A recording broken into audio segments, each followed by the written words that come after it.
Good morning everyone. हम जैसे कि जियोलॉजिकल टाइम स्केल को डिस्कस कर रहे थे, अभी हम इस टॉपिक को ही कंटिन्यू करेंगे। बट उससे पहले मैं आप सबको थैंक यू बोलना चाहती हूँ, जो भी आप मुझे सपोर्ट कर रहे हैं। Thank you for your likes and support. Now geological time scale. Geological time scale हमने जैसे देख लिया था that it is a chronological system है which divides the earth 4.6 billion years history into different intervals of time on the basis of major geological and biological events. इसके बाद हमने देखा था कि ये प्री कैम्ब्रियन टाइम से स्टार्ट हुआ था, जो कि 4.6 बिलियन ईयर्स अगो का टाइम था। प्री कैम्ब्रियन टाइम्स को हमने क्या है डिवाइड कर लिया था हेडियन ईओन में, आर्कियन ईओन में एंड प्रोटोरोजोइक ईओन में। हमने देखा था कि जो ओल्डेस्ट यूनिट ऑफ टाइम है वो है eon, then after that era, then period, then epoch and then age. उसके बाद में हमने देखा था कि जैसे कि हेडियन ईओन था, उसमें कोई लाइफ नहीं थी क्योंकि अर्थ का टेम्परेचर बहुत ज़्यादा था। अर्थ मोल्टन स्टेट में थी,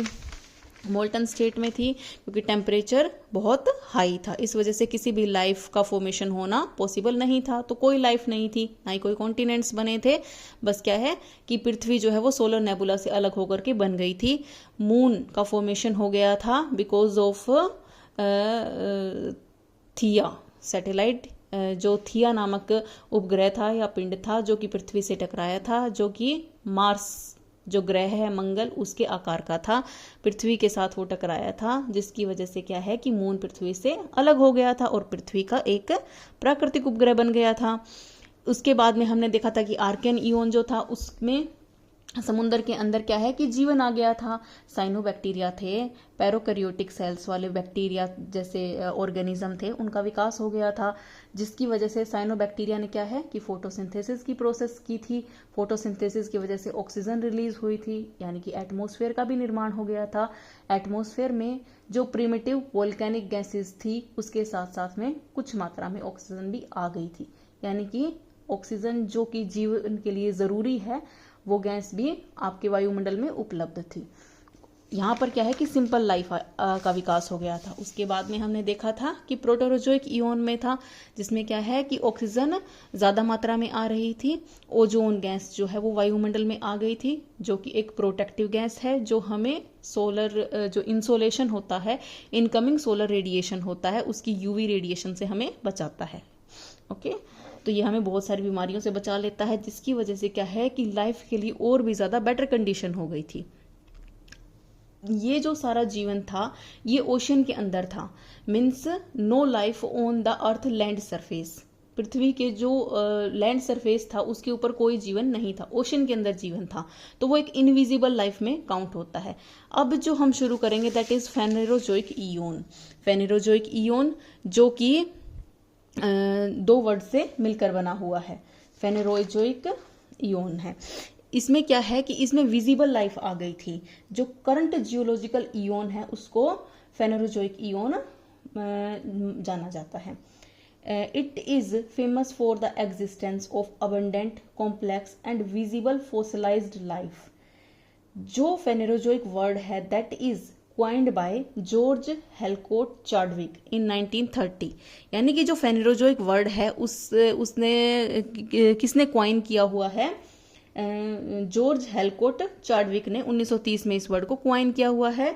this word is derived from the Greek words phaneros and zoe. Phaneros का मतलब क्या होता है, फेनेरोज मीनिंग ये जैसे कि फेनेरोज है, फेनेरोज का मीनिंग होता है विजिबल, और जोई का मतलब होता है लाइफ, यानी कि एक विजिबल लाइफ थी, यानी कि एक ऐसा जीवन था, ऐसे स्पीसीज का विकास हो रहा था जिनको कि हम देख सकते थे। मतलब ओशन के अंदर तो जीवन था ही था, दूसरी ओर क्या है कि लैंड सरफेस के ऊपर भी जीवन आ गया था। अब हमने देखा था कि कॉम्प्लेक्स लाइफ का विकास हो गया था प्रोटोरोजोइक ईओन में, यानी कि कॉम्प्लेक्स लाइफ जो है वो फेनेरोजोइक से पहले ही आ चुकी थी, बट वो ओशियन के ऊपर ही थी, लैंड सरफेस के ऊपर नहीं थी। तो यहाँ पर क्या है, जो फेनेरोजोइक ईओन है उसमें लैंड सरफेस के ऊपर एज वेल एज ओशन में भी जीवन का विकास हो गया था, including plants, fishes, reptiles, mammals and human.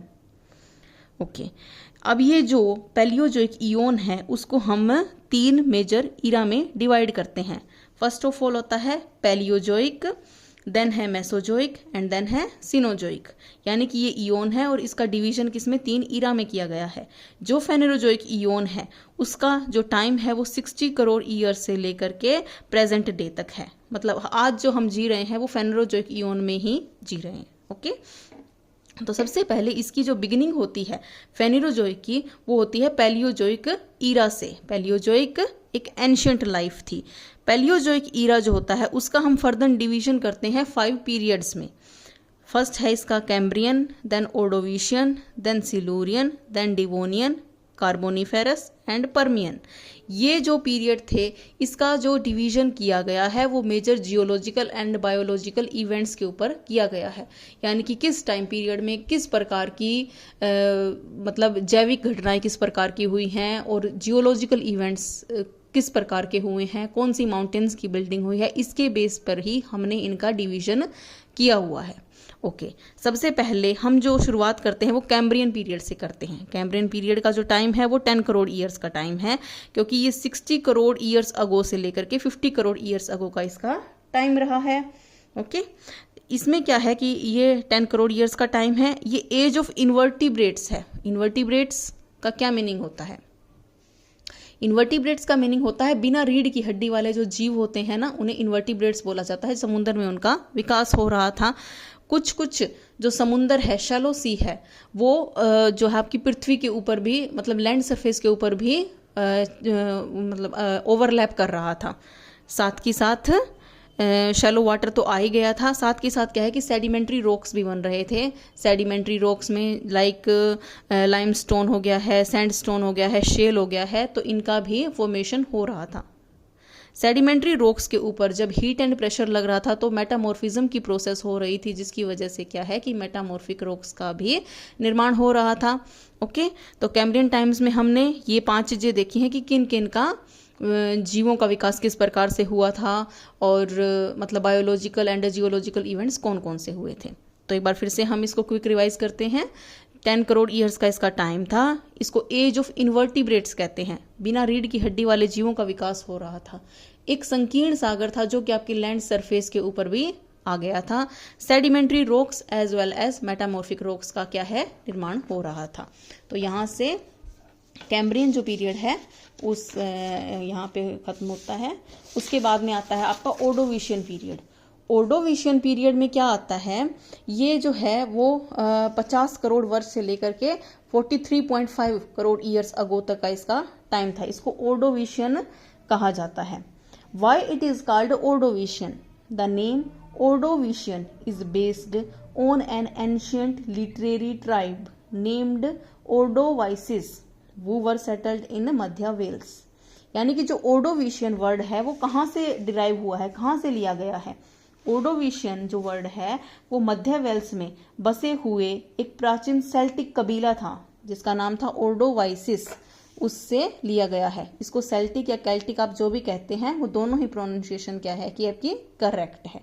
ठीक है, सबसे पहले क्या है कि इसका हमें टाइम पीरियड देखना है जो कि कितना है, 50 करोड़ ईयर्स अगो से लेकर के 43.5 करोड़ ईयर्स अगो तक का इसका टाइम है। अब क्या है कि ये वर्ड जो है वो कहाँ से डिराइव हुआ है, जो मध्य वेल्स है उसके अंदर क्या है कि एक सेल्टिक कबीला रहता था, उस कबीले का नाम था ओर्डोवाइसिस। अब हम इसको सेल्टिक भी कह सकते हैं या फिर केल्टिक ट्राइब भी बोल सकते हैं, और उस कबीले का नाम क्या था, ओर्डोवाइसिस था, जिससे क्या है कि ओर्डोविशियन वर्ड को डिराइव किया गया है। ओके, अब क्या है कि जो ओशन फ्लोर था उसके ऊपर वोल्केनिक एक्टिविटीज हो रही थी एंड वोल्केनिक एक्टिविटीज जो है वो चल रही थी। तो पहला जो है इवेंट इसके अंदर ये हो रहा था। दूसरा क्या है, स्टार्ट ऑफ कैलिडोनियन ओरोजनी। कैलिडोनियन ओरोजनी क्या होता है? कैलिडोनियन माउंटेन्स का मतलब निर्माण हो रहा था, जिसमें क्या है, एक तरफ तो यहाँ पर क्या है कि एक तरफ तो जैसे कि लोरेशिया प्लेट थी, दूसरी तरफ क्या है कि बाल्टिक प्लेट थी, और तीसरी तरफ कौन सी, एवलोनिया प्लेट थी। तो ये जो 3 प्लेट है ये आपस में टकरा रही थी, जिसकी वजह से क्या है कि माउंटेन्स का निर्माण हो रहा था। इनके बीच में क्या है कि लेपेटस सागर था जो कि क्लोज हो रहा था, यानी कि closure of the Iapetus ocean. Okay, तो यहाँ हम कैलिडोनियन ओरोजनी से क्या समझते हैं कि कैलिडोनियन ओरोजनी एक ऐसी मूवमेंट है जिसकी वजह से माउंटेन्स की बिल्डिंग हो रही थी, माउंटेन फॉर्मेशन हो रहा था because of the collision of 3 plates. First is Laurasia plate, second is Baltic plate and third is Avalonia plate. तो ये तीनों प्लेट क्या है कि आपस में टकरा रही थी, जिससे इनके बीच का जो लेपिटस सागर था, जो लेपिटस ओशियन था, वो क्लोज हो रहा था और यहीं पर क्या है कि माउंटेन्स की बिल्डिंग हो रही थी। The Scottish Highlands and the Appalachian were once the same mountain ranges. क्या है कि एक तरफ तो क्या है कि स्कैंडिनेवियन है, जैसे कि अटलांटिक ओशन है, अटलांटिक ओशन के ईस्ट में स्कैंडिनेविया है, वहां पर जो माउंटेन रेंजेस पाई जाती हैं वो सेम थी। कौन सी माउंटेन रेंजेस के? जो नॉर्थ अमेरिका में अपलेशियन माउंटेन्स पाई जाती है उनके, क्योंकि वे एक टाइम पर आपस में जुड़ी हुई थी। बट क्या है कि टेक्टोनिक मूवमेंट्स हो रहे थे और जैसे कन्वेक्शन करंट्स हैं वो हमारी पृथ्वी के धरातल के अंदर चल रही थी बिकॉज ऑफ द मैग्मा। इस वजह से क्या है कि ये प्लेट्स एक दूसरे से दूर चली गई थी, बट ये जब प्लेट आपस में साथ में थी तो इन माउंटेन्स का निर्माण हुआ था।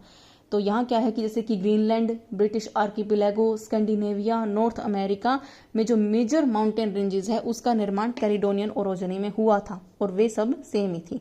नॉर्थ अमेरिका के अपलेशियन माउंटेन्स का निर्माण इसमें हो गया था। ओके, स्थल पर समुद्र का अतिक्रमण, यानी कि क्या है कि हमने उसमें देखा था जो कैम्ब्रियन पीरियड था उसमें एक शैलो वाटर था जो कि हमारे लैंड सरफेस के ऊपर आ रहा था। अब इस पीरियड में ओर्डोविशियन में क्या हुआ रहा था कि बहुत सारा जल जो है वो स्थल के ऊपर आने लग गया था समुद्र का, जिससे क्या है कि ओवरलैप कर रही थी चीजें। जो हमारी क्लाइमेट थी वो कैसी थी? हॉट क्लाइमेट थी और घास के रूप में क्या है जो समुद्री वनस्पति होती है जिसको फाइटोप्लैंक्टन बोलते हैं उसका भी विकास हो गया था। मेनली जो है हमने ओशन में देखा था कि इन्वर्टिब्रेट्स है, बिना रीढ़ की हड्डी वाले जीव जो है वो उनका विकास होने लग गया था। ये क्या है मेनली ओर्डोविशियन पीरियड जो था उसकी जो कैरेक्टरिस्टिक्स है वो हुई थी। मतलब इसमें कौन कौन से इवेंट्स आपके हुए थे। उसके बाद में आता है सिलूरियन पीरियड। सिलूरियन जो पीरियड है वो 43.5 करोड़ ईयर्स अगो से लेकर के 39.5 करोड़ ईयर्स अगो तक का टाइम है। इसमें क्या है कि rise and fall of ocean level, यानी क्या है कि समुद्र का जल कभी घट रहा था, कभी बढ़ रहा था, कभी क्या है कि वो स्थल के ऊपर ओवरलैप करके जा रहा था। तो इस तरीके से समुद्र में जल जो है वो घट और बढ़ रहा था। इसीलिए क्या है यहाँ पर अलग अलग प्रकार के जीवों का विकास भी हो गया था। मतलब मेन क्या है कि इन्वर्टिब्रेट्स आ गए थे, मतलब ओशियन के अंदर तो इन्वर्टिब्रेट्स आ गए थे। द अर्थ जो अर्थ का लैंड सरफेस था was lifeless while life existed in the ocean. ये हमने देख ही लिया था कि जो ओशियन था उसके अंदर जीवन था, बट जो अर्थ का लैंड सरफेस था उसके ऊपर कोई भी जीवन नहीं था। दूसरी ओर क्या है कि जो अर्थ का लैंड सरफेस था उसके ऊपर एक वनस्पति, एक वेजिटेशन आई थी, leafless vegetation had appeared on the land surface of the अर्थ। मतलब एक वनस्पति, एक वेजिटेशन का विकास पृथ्वी के लैंड सरफेस के ऊपर भी हो गया था। मतलब वो अपीयर हुआ था, वो दिखाई दिया था, इसीलिए हम इसको विजिबल लाइफ बोलते हैं क्योंकि वो दिखाई दिए थे हमें। तो लीफलेस वेजिटेशन थी, उनके ऊपर वनस्पति थी बट उनके ऊपर पत्ते नहीं थे। तो इसी प्रकार किसी भी प्रकार का जीवन का विकास अर्थ के लैंड सरफेस पे होना पॉसिबल नहीं था। उसके बाद में क्लाइमेट क्या थी? हॉट एंड एरिड क्लाइमेट बनी हुई थी। कैलिडोनियन मूवमेंट्स बन रहे थे। यूरोप में हमने देख लिया था जैसे कि स्कैंडिनेवियन माउंटेन्स है, ब्रिटिश आर्किपेलागो है, इनका निर्माण हो चुका था, इनमें जो माउंटेन्स है वो बन चुके थे। यूरोप में मतलब रेड सैंडस्टोन, जो लाल बलुआ पत्थर होता है, उस वो फॉर्म हो रहा था। ओके, तो हमने सिलूरियन पीरियड में देख लिया है कि क्या क्या घटनाएं हुई थी। उसके बाद में हम देखते हैं डिवोनियन पीरियड। डिवोनियन जो पीरियड था मेन, डिवोनियन पीरियड का क्या है 39.5 करोड़ ईयर्स अगो से लेकर के 34.5 करोड़ ईयर्स अगो तक का इसका टाइम रहा था। ओके, डिवोनियन पीरियड में मेन क्या है कि जो कैलिडोनियन ओरोजनी की मूवमेंट थी वो चली रही थी, साथ में वोल्केनिक एक्टिविटी जो ओशन फ्लोर के ऊपर हो रही थी वो भी हो रही थी। यूरोप में क्या है कि रेड सैंडस्टोन जो मेजर रूप से पाया जाता था। क्लाइमेट क्या है कि हॉट थी, बट वहां पर तो हमने सिलूरियन पीरियड में देखा था कि वो पूरी तरीके से एरिड थी, बट यहाँ पर जो क्लाइमेट थी वो सेमी एरिड थी। इसको क्या है कि मतलब बारिश भी होने लग गई थी, जिसकी वजह से जो लीफलेस वेजिटेशन थी वो एक एजिसी वेजिटेशन में कन्वर्ट हो रही थी, जिसके ऊपर की पत्ते थे। यानी कि लैंड सरफेस के ऊपर ऐसी वनस्पति का विकास हो रहा था जिसके ऊपर पत्ते थे, तो यानी कि ऐसे जीवों का विकास भी लैंड सरफेस के ऊपर होगा जो उन पत्तों को भोजन के रूप में खाएंगे। ये मेन क्या थी, एज ऑफ फिशेस बोलते हैं इसको, क्योंकि यहाँ पर बहुत सारी फिशेस जो है वो ऐसी विकसित हो गई थी जो कि जिनकी अलग अलग कैरेक्टरिस्टिक्स थी, जैसे कि 21 फीट लॉन्ग शार्क, इनका विकास हो गया था। तो हमने देखा कि डिवोनियन जो पीरियड था उसके अंदर कुछ ऐसी फिशेस का विकास हो गया था जो कि 21 फीट लॉन्ग थी, जिन्हें कि शार्क बोला गया था। अब इसमें साथ में क्या है कि एम्फीबियन ऑर्गेनिज्म थे उनका भी विकास हो गया था। अब एम्फीबियन क्या होते हैं, जो कि स्थल में भी रह सकते हैं और समुद्र में भी रह सकते हैं। समुद्र में तो जीवन था ही पहले से, मतलब ओशियन के अंदर तो जीवन का विकास सबसे पहले हो ही गया था, साइनोबैक्टीरिया के रूप में या फिर प्रोकैरियोटिक्स सेल्स वाले जीव के रूप में हो गया था। बट अब लैंड सरफेस जो थी उसके ऊपर भी क्या है कि पत्तों वाली वनस्पति आ गई थी, तो इसीलिए लैंड सरफेस पे भी क्या है कि जीवन का विकास होगा। साथ में एक ऐसे जीवों का विकास हो गया था जिनको कि एम्फीबियन बोला गया था, यानी कि जो स्थल पर भी रह सकते थे और सागर पर भी रह सकते थे। तो इनको क्या है, इन जीवों को जैसे कि मतलब मेन एग्जांपल है like millipedes, spider and wingless insects. इन जीवों का विकास क्या है कि डिवोनियन पीरियड में हो गया था। उसके बाद में आता है आपका कार्बोनिफेरस पीरियड। कार्बोनिफेरस पीरियड जो है मतलब मेन वर्ड है कार्बन यानी कि जैसे कोल का फॉर्मेशन होता है, यानी कि मेन क्या है कि हमें इसका पहले टाइम पीरियड देखना है जो कि 34.5 करोड़ ईयर्स अगो से लेकर के 28 करोड़ ईयर्स अगो तक का इसका टाइम है। इसमें क्लाइमेट कैसी थी, इसमें जो हॉट एंड ह्यूमिड क्लाइमेट थी। अब ह्यूमिड आएगी यानी कि रेनफॉल आएगी, यानी कि क्या है कि वेजिटेशन का डेवलपमेंट होगा। वेजिटेशन जहां पर डेवलप होंगे यानी कि एवरग्रीन फॉरेस्ट इसमें बने थे। एवरग्रीन फॉरेस्ट का विकास इसमें हो गया था। जब वो सदाबहार वन होते हैं, धीरे धीरे क्या है कि टेक्टोनिक मूवमेंट्स होती है पृथ्वी की हलचलों के कारण, क्या है कि ये जो पेड़ हैं वो पृथ्वी की नीचे दबते रहते हैं, उनके ऊपर क्या है कि सेडिमेंट्री रॉक्स का विकास होता रहता है। तो धीरे धीरे ये जो वेजिटेशन है वो कोल में चेंज हो जाती है, इससे कोल का फॉर्मेशन होता है। ओके, उसके बाद है कि इसमें एक आर्मोरिका मूवमेंट भी हुई थी। आर्मोरिका मूवमेंट के कारण क्या है कि सी लेवल राइज हुआ था। अब आर्मोरिका मूवमेंट क्या है, the term Armorican comes from Armorica, an ancient region in the present day France, where strong evidence of movement was first studied. Okay, Armorican movement क्या है, एक ऐसी मूवमेंट है जो कि लेट पैलियोजोइक ईरा में हुई थी, यानी कि पैलियोजोइक तो पहले जा चुका था ईरा, उसके बाद में ही हम उसके बाद की पोस्ट पैलियोजोइक की बातें कर रहे हैं यहाँ पे। तो लेट पैलियोजोइक टेक्टोनिक मूवमेंट हुई थी that caused folding and faulting in many parts of the world and created faulted Gondwana basin in the peninsula plateau of India. इसके जो एग्जाम्पल हम देखते हैं लाइक दामोदर वैली है, महानदी वैली है, गोदावरी वैली है। This Armorican movement contributed to the formation of old fold mountains such as हर्ज mountain. Simple words में अगर हम देखते हैं कि आर्मोरिकन मूवमेंट है क्या, आर्मोरिकन मूवमेंट की वजह से जो अर्थ की ऊपरी परत है क्रस्ट, उसमें क्या है कि फोल्डिंग की प्रोसेस हुई थी, जिसकी वजह से क्या है कि बहुत सारे माउंटेन्स का निर्माण हुआ था, वैलीज बनी थी, रिफ्ट वैली का निर्माण हुआ था। तो ये आर्मोरिकन मूवमेंट थी और लेट पैलियोजोइक ईरा में हुई थी, specially in the Carboniferous period. Amphibian हमने देख लिया था कि एम्फीबियन का विकास क्या है कि डिवोनियन में हो गया था, क्योंकि जो पत्तों वाली वनस्पति थी, वेजिटेशन थी, वो लैंड सरफेस के ऊपर विकसित हो गई थी, जिसकी वजह से एक ऐसे जीव का विकास भी हो गया था जो कि स्थल के ऊपर भी रह सकते थे, क्योंकि स्थल पर भी उन्हें खाना मिल रहा था। तो यहाँ पर क्या है कि एम्फीबियंस का विकास हो गया था, मतलब बहुत ज़्यादा विकास हो गया था। और रेप्टाइल्स यानी कि जो रेंगने वाले जीव होते हैं, रेंगने वाले जीव जैसे कि छिपकली होगी है, लिजार्ड है, डायनासोर है, तो ऐसे जीवों का भी विकास हो गया था। मतलब यह है कि कोल्ड ब्लडेड जीव होते हैं, इनका विकास मेनली कार्बोनिफेरस पीरियड में हो गया था। ओके, अब आता है हमारा पर्मियन पीरियड। पर्मियन पीरियड में क्या क्या घटनाएं ऐसी हुई थी, मेजर कौन कौन से इवेंट्स जो है वो हुए थे। मेन है कि इसका जो टाइम पीरियड है वो कब से कब तक है, 28 करोड़ ईयर्स अगो से लेकर के 22.5 करोड़ ईयर्स अगो तक का इसका टाइम पीरियड है। टेक्टोनिक मूवमेंट्स यानी कि प्लेट विवर्तन की जो हलचलें हैं वो चल रही थी, यानी कि जो मैग्मा है वो बाहर आने की कोशिश कर रहा था, जिसकी वजह से वो प्लेट्स हैं उनका मूवमेंट हो रहा था। कहीं पर प्लेट क्या है कि एक दूसरे से टकरा रही थी, कहीं पर प्लेट क्या है कि एक दूसरे से दूर जा रही थी, यानी कि कहीं पर कन्वर्जेंस की वजह से माउंटेन्स बन रहे थे। अगर ओशन कॉन्टिनेंट प्लेट आपस में टकरा रही थी तो क्या है कि वोल्केनिक माउंटेन्स बन रहे थे।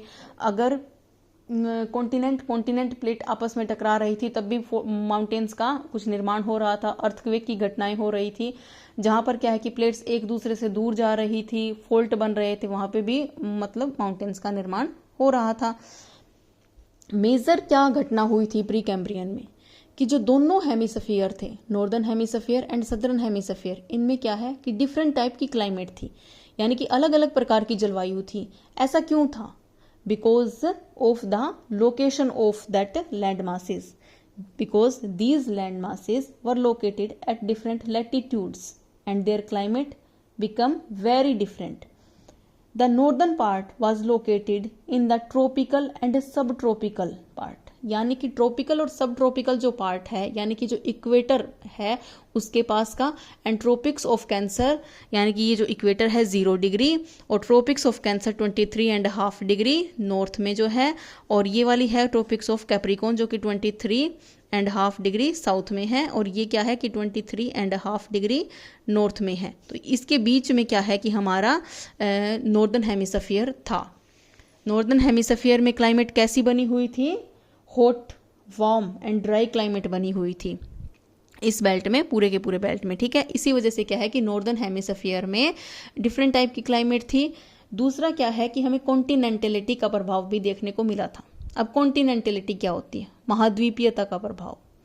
महाद्वीपीयता मतलब महाद्वीपों के जो अंदर का भाग होता है, बिल्कुल जो जैसे कि ये एक कॉन्टिनेंट आप लगा के चलो, जैसे कि कोई भी कॉन्टिनेंट है, जैसे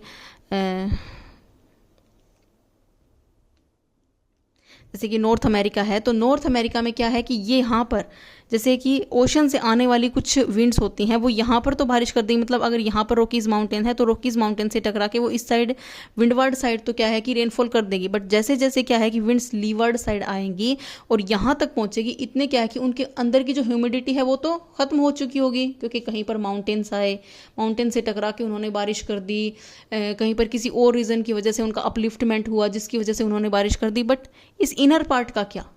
इनर पार्ट तो क्या है कि एरिड रह गया, शुष्क रह गया। इसी वजह से इसी कॉन्टिनेंटलिटी के प्रभाव के कारण क्या है कि एक डेजर्ट रीजन का विकास भी हुआ था। तो ये पार्ट क्या है कि डेजर्ट लाइक रीजन में चेंज हो गया था। ओके, जो सुपर कॉन्टिनेंट था, यानी कि सभी लैंडमास क्या है कि पहले आपस में इस तरीके से जुड़े हुए थे, इसे क्या है पेंजिया बोला गया था, पेंजिया। और इसके चारों ओर क्या है कि समुंदर था, यानी कि जल था, जल को क्या है कि पेंथालासा बोला गया था, पेंथालासा। ओके, तो अब इसका क्या है कि नॉर्थ पार्ट और साउथ पार्ट था। इस नॉर्थ पार्ट को क्या बोला था और साउथ पार्ट को क्या बोला था? नॉर्थ पार्ट को क्या है कि लोरेशिया बोला गया था एंड सदर्न पार्ट को गोंडवाना लैंड बोला गया था। जो नॉर्थ का पार्ट था वो आपका एक ऐसी कंडीशन में था जो ट्रॉपिकल और सब ट्रॉपिकल रीजन में पड़ती थी, जिसकी वजह से वहाँ की जो क्लाइमेट थी वो वार्म एंड ड्राई हो गई थी। दूसरा रीज़न वहाँ पर ड्राई क्लाइमेट होने का क्या था? कॉन्टिनेंटलिटी थी, मतलब महाद्वीपीयता का प्रभाव था। जैसे जैसे हवाएं जो कि ओशन से चल के आ रही हैं वो स्थल के अंदर जा रही हैं, तो वो क्या है कि अपनी ह्यूमिडिटी को मतलब समाप्त करती जाती हैं, यानी कि वो बारिश करती हुई जाती हैं।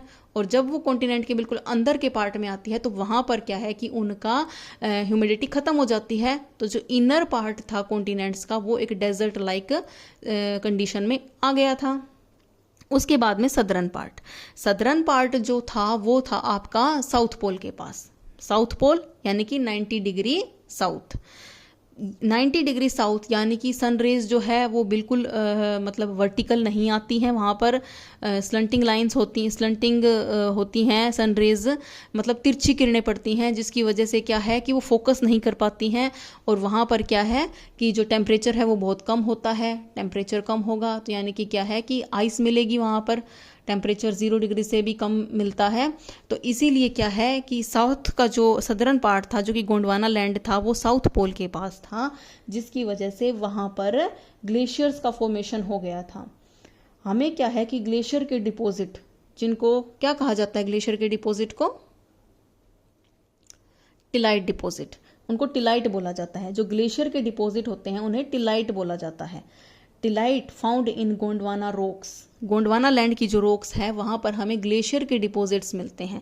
मतलब ऐसा तो था नहीं कि क्लाइमेटिक रीजन चेंज हो गए हैं, कि जहाँ पर आज गोंडवाना लैंड है, मतलब इंडिया का जो पेनिनसुला प्लेटू हो गया है, ये पार्ट जहाँ पर है वो हमेशा से वहीं पर थे और क्लाइमेटिक रीजन चेंज हो गए थे। क्योंकि क्लाइमेटिक रीजन तो चेंज नहीं हो सकते हैं ना, क्योंकि पृथ्वी जो है वो अपने एक्सिस पर 23.5 डिग्री झुकी हुई है, रोटेशन एंड रिवोल्यूशन किस तरीके से कर रही है। इसी वजह से क्या है कि क्लाइमेटिक रीजन बनते हैं, इसी वजह से क्या है कि सीजनल चेंजेस हमें देखने को मिलते हैं। तो इसीलिए क्लाइमेटिक रीजन तो चेंज नहीं हो सकते, बट क्या है कि कॉन्टिनेंट्स की मूवमेंट हुई थी। पहले जो गोंडवाना लैंड था वो साउथ पोल के पास था, जिसकी वजह से वहाँ पर क्या है कि ग्लेशियर्स थे, ग्लेशियर के डिपॉजिट थे, टिलाइट थे, वहाँ पर हमें मिलते हैं। इसका जो ice sheets covered the area of present day India, south Africa, Australia and Antarctica. Antarctica तो आज भी क्या है कि साउथ पोल के पास ही है, बट जो मूवमेंट हुआ है वजह से कि इंडियन प्लेट का हो गया है और इंडो ऑस्ट्रेलियन प्लेट जिसको बोलते हैं उसका मूवमेंट हो गया है, साउथ अफ्रीका का मूवमेंट हुआ है। तो उस वजह से वहाँ पर क्या है कि हमें डिपॉजिट देखने को मिलते हैं, जो हमें इस चीज़ का एविडेंस देते हैं कि कभी ये धरातल ऐसे एरिया में था जहाँ पर कि टेम्परेचर इतना कम था कि वहाँ पर आइस शीट मिलती थी, जहाँ पर भी ग्लेशियर्स मिलते थे। ओके, तो ये सारी घटना हमें पर्मियन पीरियड से पता चलती है। अब हमें इन घटनाओं का जो पता कैसे चलता है, हमें रॉक्स से पता चलता है। हम रॉक्स में मतलब जैसे खुदाई वगैरह करते हैं तो इनमें हमें पता चलता है कि यहाँ पर जैसे फॉसिल के मतलब वेदरिंग इरोजन की वजह से फॉसिल जो है वो मिलते हैं और ये इस टाइम पीरियड में है, ये सब हमें लैब वगैरह में पता चल जाता है। तो पर्मियन जो पीरियड था उसमें ये वाली सारी घटनाएं हुई थी। कार्बोनिफेरस पीरियड था, उसके अंदर सदाबहार वन, एवरग्रीन फॉरेस्ट जो थे वो आ गए थे। हमने देखा था ये कि वो आ चुके, वो उनका विकास हो चुका था, वो दब गए थे, जिसकी वजह से कोल का फॉर्मेशन हुआ था। तो ये कार्बोनिफेरस पीरियड में था। बट इसमें क्या है कि पतझड़ी वन जो है वो उनका विकास हुआ था, यानी कि जो सीजन के अंदर अपने मतलब लीफलेस हो जाते हैं, तो ऐसे पौधों का विकास इसके अंदर हो गया था। Okay, now it's a time of quick revision. तो हम क्विक रिवीजन कर लेते हैं कि हमने कहाँ से स्टार्ट किया था। ओके, हमने स्टार्ट किया था जियोलॉजिकल टाइम स्केल से। हमने देख लिया था क्रोनोलॉजिकल सिस्टम अर्थ की एक हिस्ट्री है, 4.6 बिलियन ईयर्स की जो अर्थ की हिस्ट्री है उसको डिफरेंट इंटरवल्स ऑफ टाइम में डिवाइड करती है। इस डिवीजन को ही जियोलॉजिकल टाइम स्केल बोला जाता है। इसका डिवीजन क्यों किया जाता है? ताकि हम अर्थ का जो इतिहास रहा है from the origin of the अर्थ उसको समझ सकें। हम समझ सकें कि ओरिजिन ऑफ द अर्थ से लेकर के मॉडर्न वर्ल्ड का निर्माण किस तरीके से हुआ है, कौन कौन सी स्पीसीज है उनका विकास हुआ है, कौन कौन सी स्पीसीज है जिनका एक्सटिंक्शन हुआ है, कौन कौन से ऐसे जियोलॉजिकल मूवमेंट्स हुए हैं जिसकी वजह से बहुत सारे माउंटेन्स बने हैं, कौन से वोल्केनिक माउंटेन्स का निर्माण हुआ है, कौन से फोल्ड माउंटेन्स का निर्माण हुआ है, किस तरीके से एक सुपर कॉन्टिनेंट था पेंजिया जो किस तरीके से अलग अलग प्लेट्स में डिवाइड हो गया और किस तरीके से ये प्लेट्स का आपस में कन्वर्जेंस और डाइवर्जेंस हुआ, जिसकी वजह से बहुत सारी प्रकार की लैंडफॉर्म्स बनी, बहुत सारी प्रकार की भूआकृतियां बनी। ये सब हमें इस जियोलॉजिकल टाइम स्केल से ही पता चलता है। हमने शुरुआत की थी प्री कैम्ब्रियन टाइम से।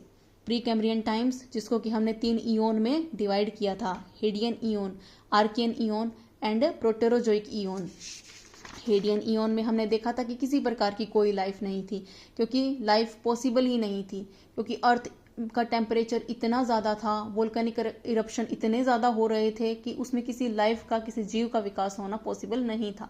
टेम्परेचर जो है वो बहुत ज़्यादा बना हुआ था। इस ज़्यादा टेम्परेचर की वजह से अर्थ अपनी मोल्टन स्टेट में थी, स्टेबिलिटी बिल्कुल नहीं थी। धीरे धीरे क्या है, सिचुएशन चेंज होती रही, क्योंकि change is the law of nature, change तो होता ही है। तो इसी तरीके से क्या है कि चेंज हुआ, धीरे धीरे पृथ्वी ठंडी भी होने लगी, क्रस्ट क्या है ठंडी हुई तो वो सॉलिड भी बनी, इसमें कॉन्टिनेंट्स भी बने जिसे क्रेटन्स बोला गया। उसके बाद में क्या है कि अर्थ ठंडी होने की वजह से अर्थ में स्टेबिलिटी भी आई, लाइफ भी बनी। सबसे पहले लाइफ ओशियन के अंदर आई, फिर उसमें पैरोकैरियोटिक सेल्स वाले जीव का विकास हुआ, साइनोबैक्टीरिया बने जिसने फोटोसिंथेसिस किया, फोटोसिंथेसिस से ऑक्सीजन आई मतलब जीवों के लिए जीवन आया। यहाँ पर क्या है कि एक प्रिमिटिव एटमॉस्फेयर के साथ साथ ऑक्सीजन वाला एटमॉस्फेयर भी विकसित हुआ। उसके बाद में हमने देखा स्ट्रोमेटोलाइट, पत्थर जैसी संरचना का विकास जो है वो साइनोबैक्टीरिया से हुआ। साइनोबैक्टीरिया ग्रेट ऑक्सीडेशन इवेंट से रिलेटेड है।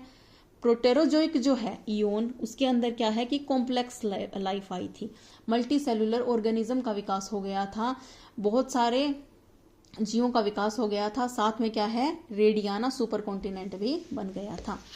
ये थी इनविजिबल लाइफ, यहाँ तक थी इनविजिबल लाइफ जो कि समुद्र के अंदर जीवन था, एक कोशिकीय जीव थे जो कि हमें पता भी नहीं है, दिखे ही नहीं थे।